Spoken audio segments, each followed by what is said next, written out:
Sebelum nonton video ini, please subscribe this channel supaya kami lebih bersemangat membuat konten yang menarik dan bermanfaat ya. Thanks. Assalamualaikum warahmatullahi wabarakatuh. Hi everyone, welcome back to my channel Rahma Sharing. In the previous videos, we have discussed about strategies to answer TOEFL structure. Now we will go to the next skill, which is reading comprehension.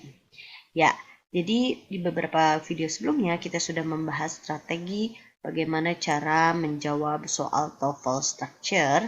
Nah, sekarang kita akan beranjak ke strategi untuk menjawab soal skill yang lain, yaitu reading comprehension. Ya. Kalau kalian punya modul, kalian bisa buka halaman 100 ya, halaman 100.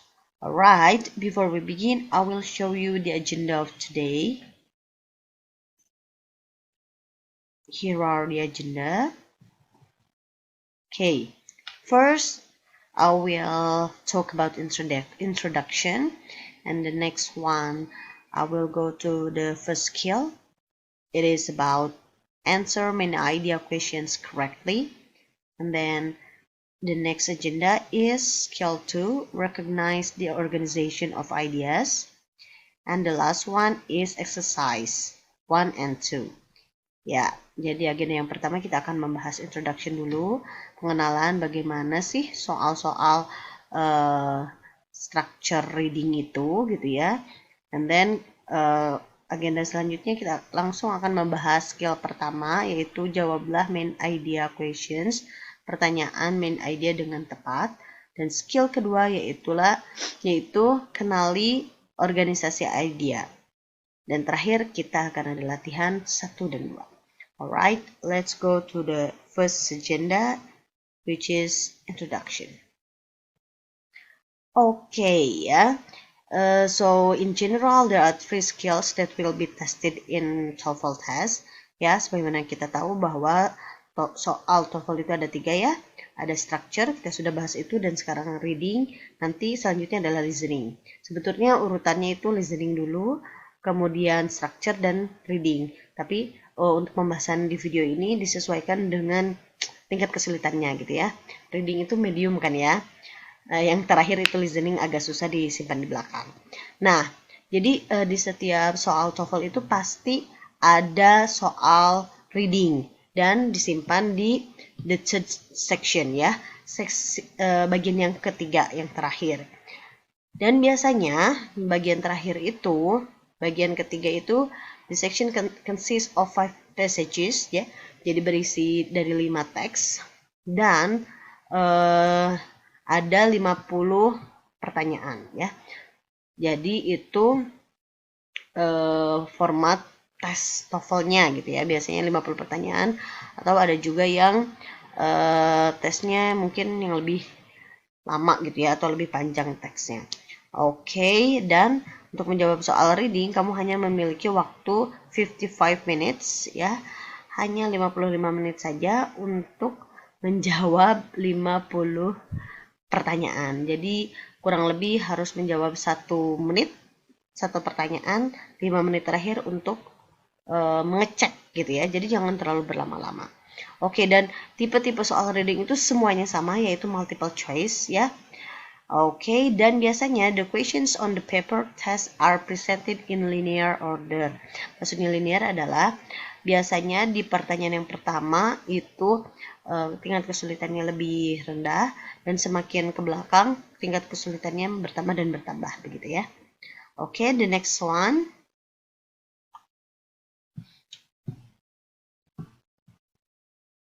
Alright, here are general strategies for reading ya. Ini adalah strategi umum untuk menjawab soal reading. Pertama, first, be familiar with the directions. Jadi kalau misalkan di bagian pertama selalu dibacakan direction, itu tidak perlu terlalu diperhatikan. Kalau sudah tahu ya intinya sama gitu ya. Baca dengan seksama dan jawab dengan tepat gitu. And then number 2, do not spend too much time reading the passages.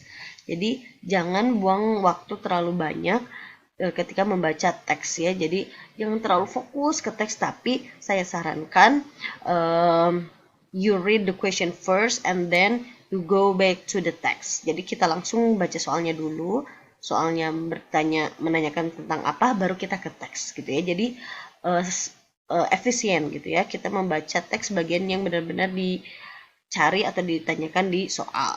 Ya. Then number 3, do not worry if a reading passage is on a topic you are unfamiliar with. Ya, jadi jangan khawatir kalau teksnya itu, bacaannya itu topiknya tidak familiar ya. Karena pasti jawabannya ada di situ. Yang penting bacanya yang betul gitu ya. Ada strateginya juga. Okay, and then number 4, do not spend too much time on a question you are unsure of. Oke, nah ini biasanya kalau kita nggak terlalu yakin, kita kan terkadang selalu berkutat di pertanyaan itu. Nah, ketika menjalani tes TOEFL itu harus dihindari ya. Jangan melakukan hal tersebut karena itu hanya akan membuang waktu dengan sia-sia. Jadi kalau misalkan kira-kira udah 1 menit kita menjawab mengerjakan satu soal, tapi belum dapat juga jawabannya, mending dilewat aja dulu. Go on to the next question. Nanti di 5 menit terakhir baru kita kembali untuk mengecek pertanyaan sebelumnya gitu ya, yang terlewat. Atau, nah ini adalah strategi yang terakhir, guess to complete the section before time is up. Kalau misalkan benar-benar udah buntu gitu ya, jangan dikosongkan sayang, karena itu karena kalau di soal TOEFL itu tidak ada poin minus gitu ya, kalau salah nggak minus, jadi mending diisi aja. So just guess the answer if you do not know the answer gitu ya. Ya udah itu aja, nebak-nebak aja kalau misalkan benar-benar waktu hampir habis dan tidak tahu jawabannya gitu. Okay, and then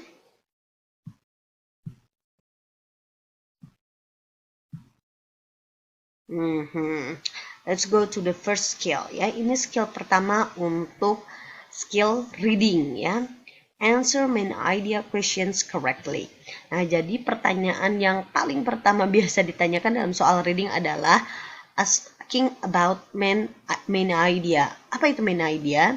Main idea itu sama dengan topik atau gagasan utama gitu ya. Nah, biasanya jenis-jenis pertanyaannya seperti identify the topic, subject, title, primary idea, or main idea. Jadi katanya itu tidak selalu menggunakan main idea, tapi bisa variatif ya di antara jenis-jenis yang ini. Oke, nah kalau ada pertanyaan seperti ini, so these questions asking about main idea. Nah, strateginya seperti apa?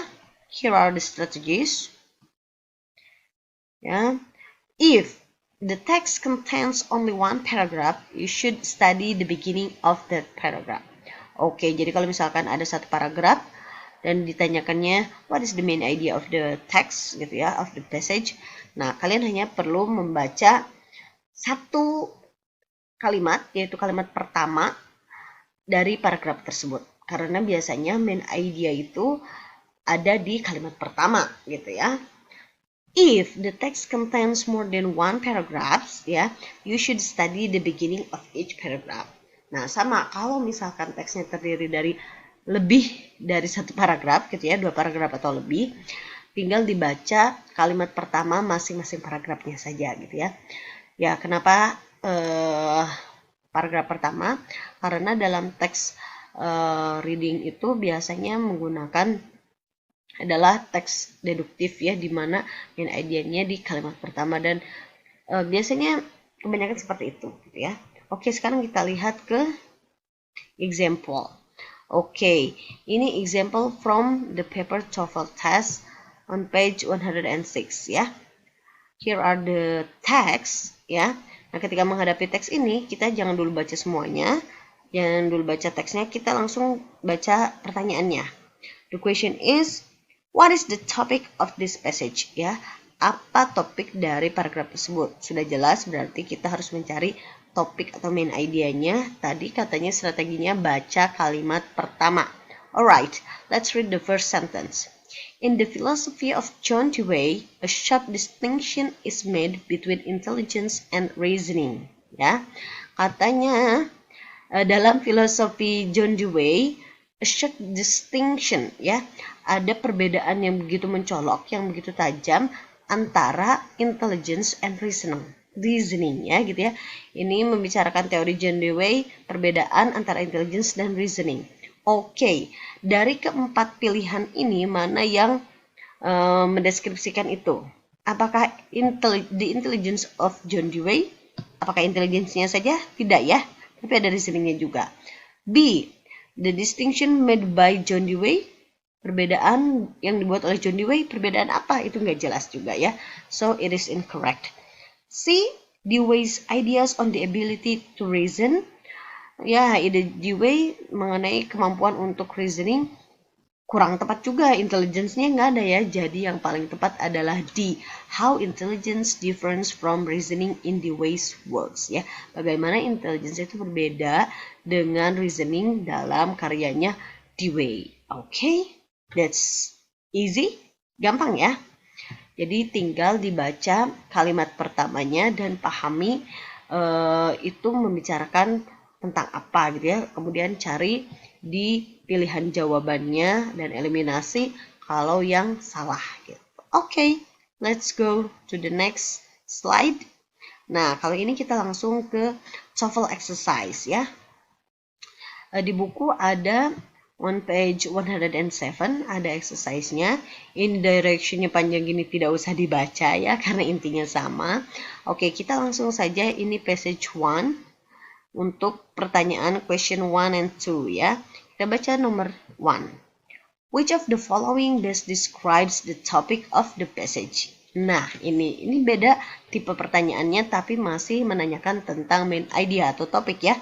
Di sini ada which of the following best describes the topic of passage ya. Ini ada topiknya juga. Oke, seperti tadi saya bilang bahwa mencari main idea atau topik harus baca kalimat pertamanya. Now let's read the first sentence ya. Oke. Fort Knox, Kentucky is the site of a U.S. Army post, but it is even more renowned for the Fort Knox bullion depository, the massive vault that contains the bulk of the U.S. government's gold deposits. Oke. Nah, jadi ini membicarakan tentang Fort Knox atau Kentucky ya. Ini itu sebenarnya tempat apa sih? Ada keterangannya is the site of US Army Post. Jadi katanya suatu tempat pos tentara US katanya ya. But it is even more renowned for the Fort Knox bullion depository, the massive vault that contains bulk of di sini ya government's gold deposit. Nah, meskipun itu adalah pos tentara US, tetapi lebih diketahui atau lebih banyak diketahui sebagai US Government's Gold Deposit, penyimpanan emas pemerintahan US, gitu ya. So, which one is the answer? Apakah A, the city of Fort Knox, Kentucky? Kota Fort Knox, Kentucky? Kurang tepat ya. How about B, the Federal Gold Depository?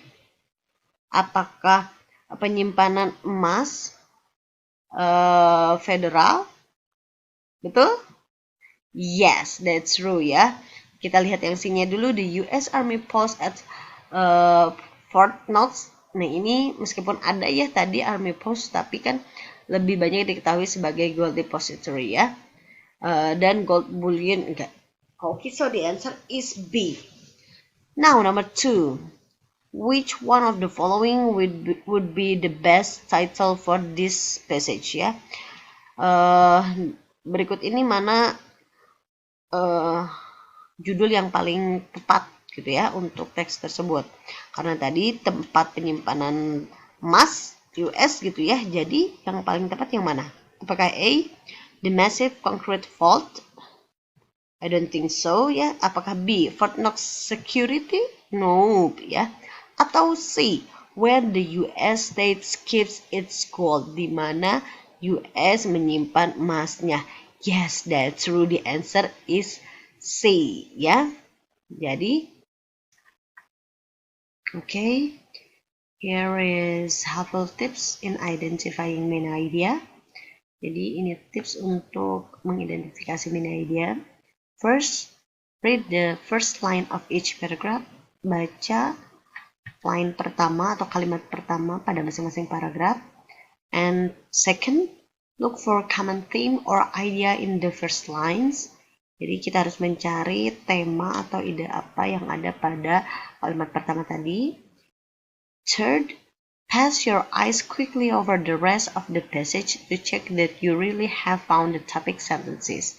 Ya, setelah menemukan idenya, kita baca dengan cepat gitu ya teks sisanya untuk mengecek bahwa main idea yang kita dapat itu benar, gitu ya.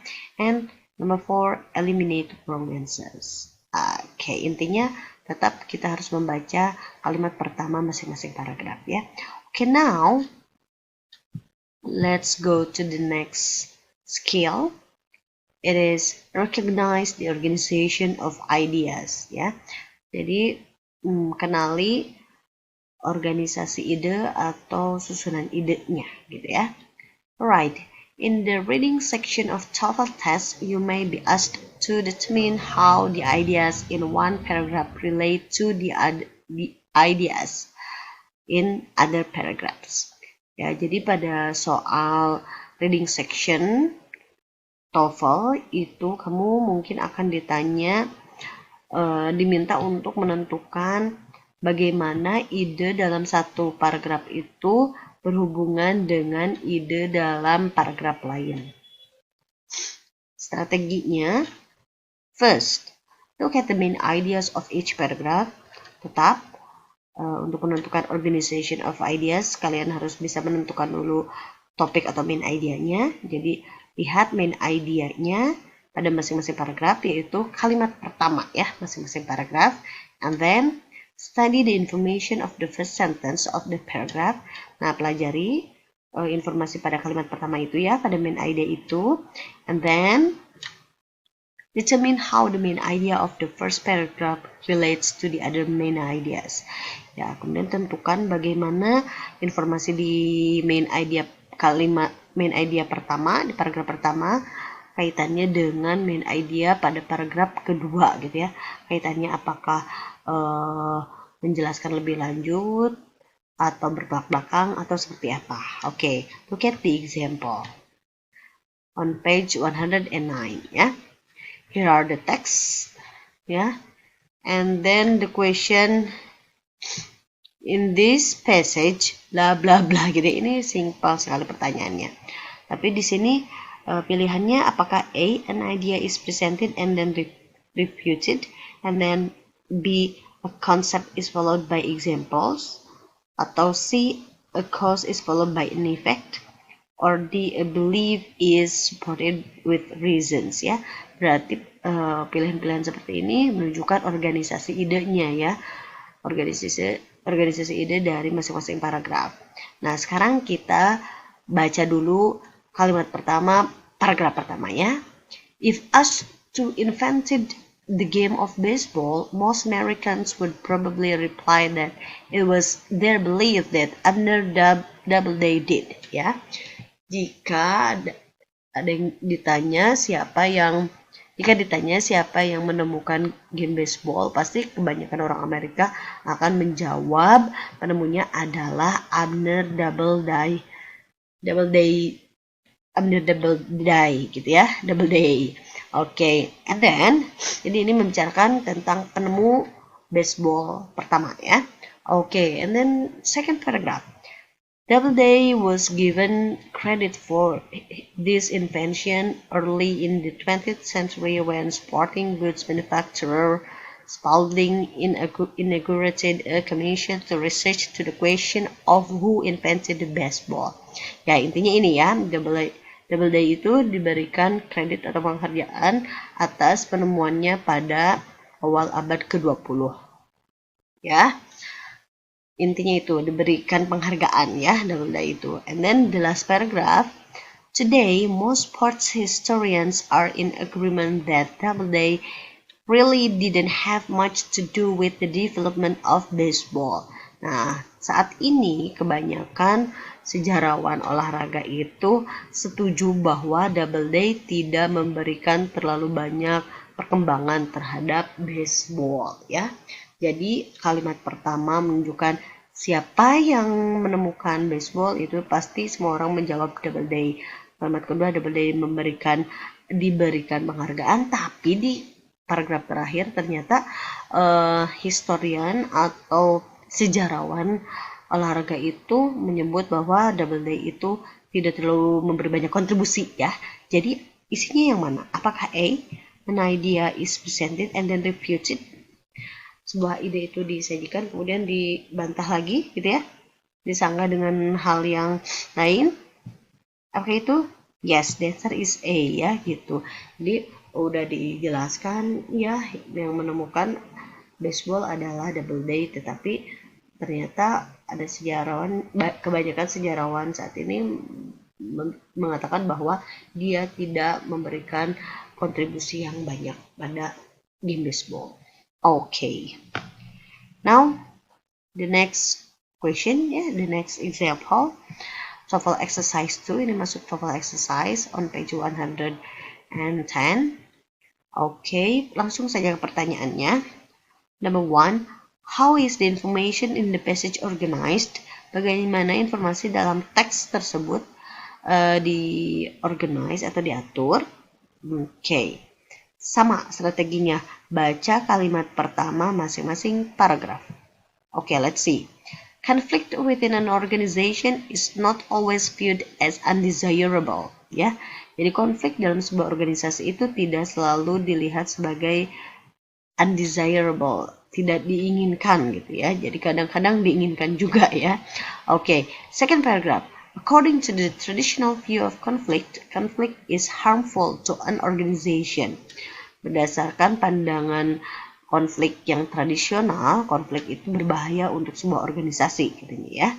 And then the next paragraph, the interactionist view of conflict on the other hand holds that conflict can serve an important function in organization by reducing complacency among workers and causing positive changes to occur.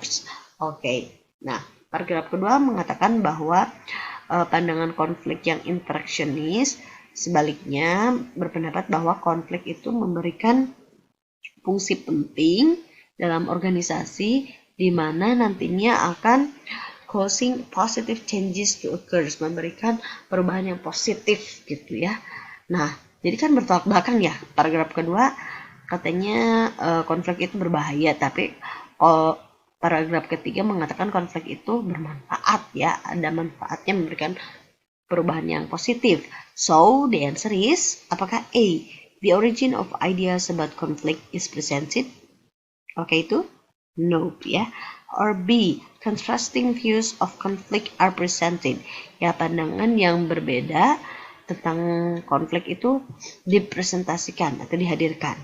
Ya, that's true ya, itu isinya adalah B ya, pandangan yang berbeda yang tradisional mengatakan bahwa konflik itu berbahaya, harmful, but interactionist view of conflict mengatakan bahwa it has positive changes ya. Jadi isinya B ya. Alright, number 2, click on the paragraph that supports the view that organizational conflict can be beneficial. Nah ini klik gitu ya. Ini berarti TOEFL computer based ya, diklik. Nah sekarang klik paragraf yang mendukung bahwa konflik itu bisa bermanfaat. Tadi paragraf ke berapa? Jelas paragraf ke 3. Ya gampang kan? Ya yang penting berarti langkah pertamanya adalah harus tahu dulu, harus bisa menentukan main idea-nya dulu ya. Sudah tahu strateginya, kalau main idea itu di kalimat pertama masing-masing paragraf, tinggal kita menyimpulkan ini main idea-nya kemana arahnya gitu ya. Okay, so helpful tips in identifying organization of ideas. Pertama, look at the main ideas of each paragraph. Lihat main idea masing-masing paragrafnya, and study the information of the first sentences of the paragraphs. Ya, pelajari informasi dari kalimat pertama masing-masing paragrafnya dan tentukan gitu ya hubungannya seperti apa.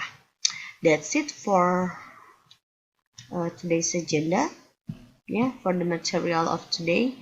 So what we have learned today, we have learned 2 skills. The first one is answer main idea questions correctly. And then skill 2, recognize the organization of ideas. Ya, jadi itu adalah 2 strategi untuk menjawab soal reading pada tes TOEFL. Di video selanjutnya kita akan membahas strategi-strategi lain untuk mengerjakan reading. So stay tuned and please subscribe and like this video supaya kami lebih bersemangat dalam membuat video lainnya ya. So it's a wrap. Thank you so much for your attention. Bye bye.